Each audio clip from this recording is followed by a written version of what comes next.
Hello there, it's me, Sari here again, and today I'm here to show you a few samples of collage stamped pattern papers. And I have used stamps from Gummiapan, which is a Swedish stamping company that has both pattern papers, dies and stamps. Some of the stamps are even in English and German, and it could be even Danish or something. So you just have a look-see at Gummiapan.se. I'll be putting the link in the description box below this, so I'm sure you'll be able to find it there. Well, first of all, you could go wild and crazy when it comes to stamping, or you could just keep it sort of clean and simple. It's really up to you, but let me just show you how I made these, or just show you what I've made. In this case, I think that this one is, well, could be a little bit overboard with the stamping, but at the same time perhaps it could be something that I could be happy with. I'm not sure, but you know, I have been using quite a few colors here, but still sort of kept it quiet and simple. Well, perhaps that's not right, but I've had lots of fun anyway using the different kinds of stamps from Gummiapan. So this is it, and I'm thinking that this is the most wild one for today. And when I said keeping things clean and simple, well, I did have this one in mind actually when I thought about that. With that, I'm just going to point out the fact that I don't have stamping going around all the edges, all the edges. I just kept some of the bits and pieces open. I did have this piece of paper colored in beforehand with Brusho pigment powders, and when I saw this lying around in my junk drawer, I just thought that, well, hey, let's do something with some sort of turquoise colored inks as well. So the inks that I have used for these samples are inks from Archival Ink. I do like Archival Ink because they are waterproof, they dry fairly quickly, and I do like to work with them, and they have a really beautiful color palette. And let's see, I could go on. You could of course go for a big piece of paper like this. This could be sort of, let's say 5 and 5.5 times 12 inches. You could decide whatever size you want to. I just like these sort of long pieces like this, because then I can put them in a 6 by 12 file folder or something and just have some fun when I'm browsing through them. I'm not really sure what to do with these yet. I just like to stamp. That's my inclination here, let's say. So in this case I have used quite a few stamps, as you can see.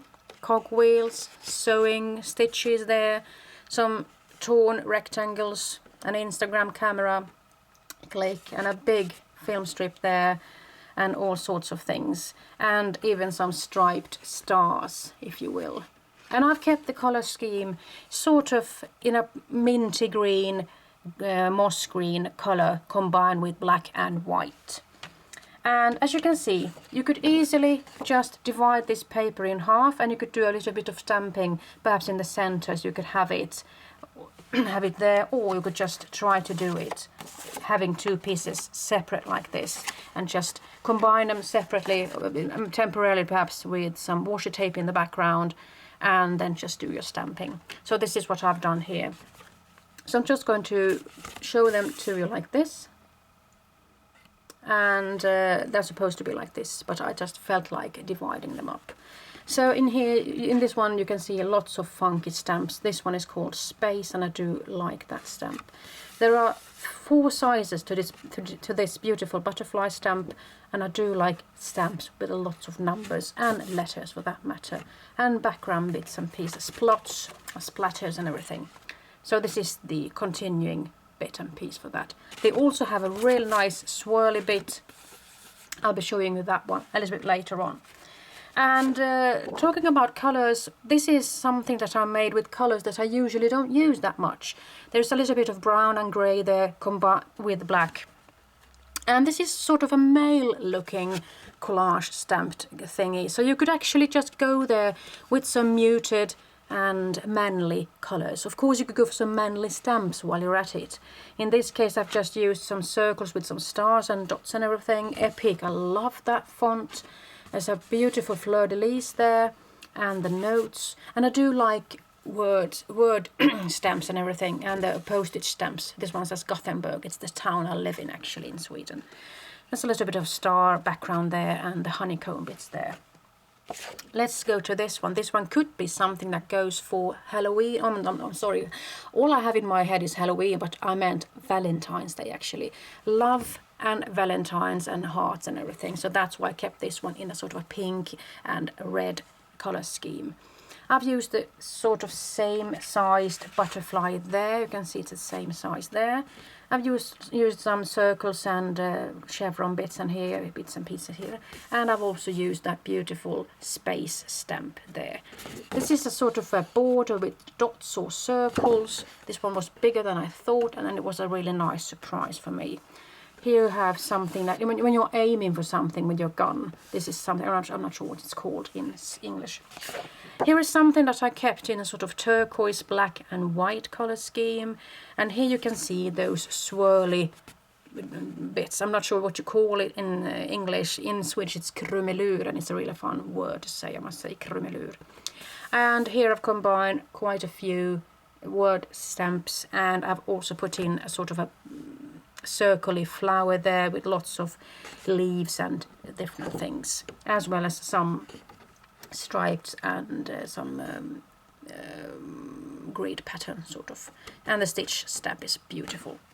And here I did go a little bit wild. I did use 3 different colors, and I thought at first, before I actually did go in with the blue cogwheels, I thought, oh my goodness, I have made this one too wild, I must say. But having put the cogwheels here, that sort of rescued it, and as well when I put those words there. So in this case you can see that a really big butterfly stamp there, and there's a corkscrew opener and numbers and such. And now we're coming to the final 2 bits, and in this case I just felt like keeping it sort of graphic looking with some simple stamping. I did use the sort of border stamp with the dots, but I didn't stamp it all the way through, now did I? I just stamped half of it. Used the space stamp and the sort of torn circles, which I love. There's a hashtag, and there's a 2017 from a set of number or year stamps. XOXO, hugs and kisses, and notes. And I just kept it really simple with some green, black and red hues.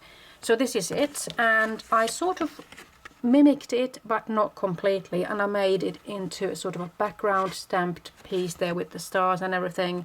And you can sort of recognize the stamps that I've used in the previous things, but I wanted to keep these together like this so you can see the difference between having something quite clean looking against something black.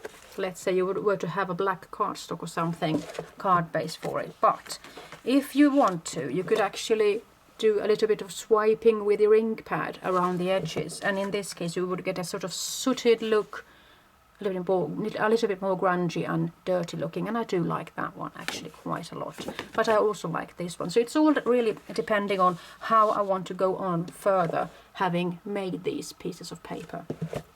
Okay, so I'm going to sign off right now, but do head on to the homepage of Gummiapan, rubber monkey, if you're interested in the meaning of it. I'm going to sign off right now. Bye bye.